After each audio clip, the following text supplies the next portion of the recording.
যখন স্টুডেন্টরা ফ্রি ছিল, সেমিস্টার ব্রেক চলছিল, তখন তোমার ডাকসুর কথা মনে পড়ে নাই? আর যখন হচ্ছে এখন প্রত্যেকটা ডিপার্টমেন্টের পরীক্ষা, জুলাই মাসে আগস্ট মাসে আমি তো খোঁজ নিয়েছি, আমাদের সায়েন্স ফ্যাকাল্টির প্রত্যেকটা ডিপার্টমেন্টে পরীক্ষা, এই আর্টস ফ্যাকাল্টি, বিজনেস ফ্যাকাল্টি সবার ফাইনাল পরীক্ষা চলবে।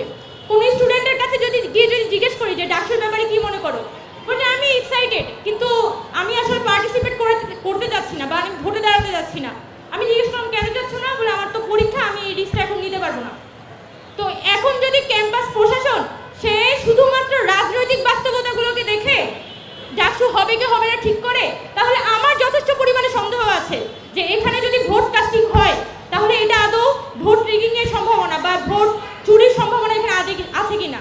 এবং এটা খুব ভালোভাবে আছে, কারণ প্রশাসন এতদিন পর্যন্ত যত ধরনের ব্যবস্থা নিয়েছে, যত ধরনের অ্যাক্টিভিটিস তারা দেখিয়েছে, কোনো অ্যাক্টিভিটিস থেকে মনে হচ্ছে না যে তাদের পক্ষে খুব বেশি গণতান্ত্রিক আচরণ করার ইচ্ছা তাদের মধ্যে আসলে আছে। তো আমি সন্দেহটা পোষণ করে গেলাম। আর আরেকটা বিষয় যে এখানে একটা ছাত্র সংগঠনের পক্ষ থেকে কিন্তু প্রশ্নটা আসছিল, সেটা হচ্ছে একাডেমিক ভবনগুলোতে যাতে ডাকসু নির্বাচনটা আয়োজন করা হয়।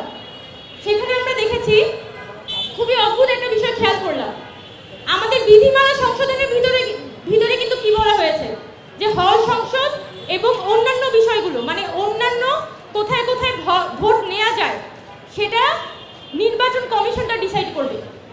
তো তার মানে প্রত্যেক বছর একটা করে নির্বাচন কমিশন হবে এবং নির্বাচন কমিশন একদম লাস্ট মুহূর্তে ডাকসু ভোটের 20 দিন আগে ডিসাইড করবে ভোট কি হলে হবে নাকি ভোট একাডেমিক ভবনে হবে। তার মানে এখানে একটা কিন্তু তৈরি করে রাখা হয়েছে। অথচ আমি যতটুকু খোঁজ পেয়েছি আমাদের বিভিন্ন হলগুলোর যারা প্রভোস্ট তারাও কিন্তু চাচ্ছে যে ভোটটা যাতে একাডেমিক ভবনগুলোতে হোক। তাহলে কোন একটা অদৃশ্য ক্ষমতা বলে এখানে হলটাকে একটা কনসিডারেশনে রাখা হলো, যেখানে আমরা দেখছি যে হলগুলা কিন্তু নানানভাবে এখানে একটা প্রচ্ছন্ন একটা ছাত্র রাজনৈতিক একটা ছায়া কিন্তু এখানে রয়ে গেছে।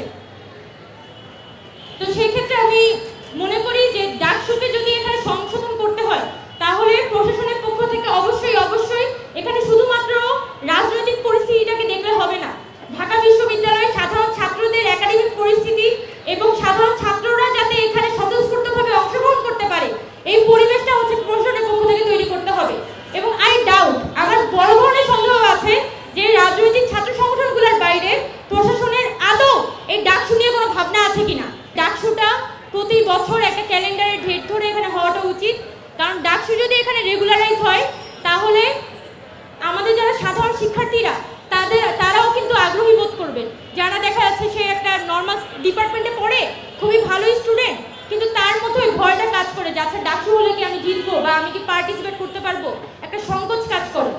তো সেক্ষেত্রে এই যে সাধারণ শিক্ষার্থীরা তারা যাতে অ্যাজ এ রিপ্রেজেন্টেটিভ আকারে ডাকসু থেকে উঠে আসতে পারে, এই প্ল্যাটফর্মগুলো, এই পরিবেশটা তৈরি করে দেওয়াটা আমাদের কর্তৃপক্ষের পক্ষ থেকে